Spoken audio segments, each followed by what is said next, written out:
You are surrounded by people right now. Maybe friends, maybe coworkers, maybe people who actually know your name, your history, your favorite order at the coffee shop. And somehow, underneath all of it, there is this quiet hum. This feeling that nobody in this room actually sees you. You smile anyway. You laugh at the right moments. You perform presence while feeling completely absent. And here's the part that nobody talks about. This is not shyness. It is not introversion. It is not even loneliness in the way most people understand it. It is something stranger and far more common than you think. Psychologists call it social disconnection. But that term makes it sound clinical and distant, which is ironic, because the experience is devastatingly personal. Here is what is actually happening inside your brain. Human beings are wired for what researchers call felt connection. Not just proximity, not just conversation. Felt connection. The sense that another person is genuinely tracking you. That they see not just what you are saying, but what you mean. And the brain monitors this constantly. Like a smoke detector running quietly in the background. Every interaction gets scanned. Is this real?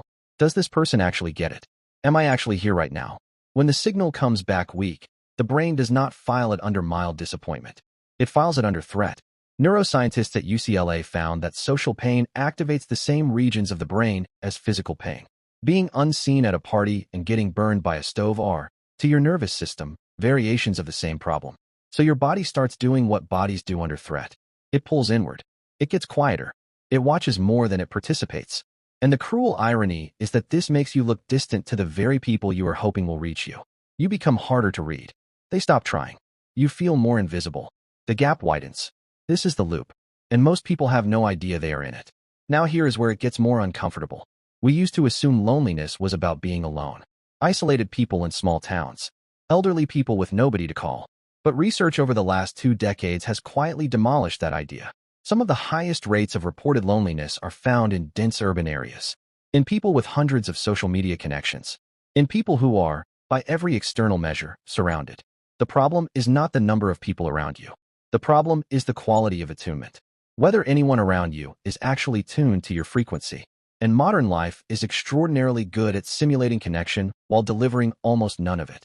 We have platforms engineered to make you feel seen through likes and comments.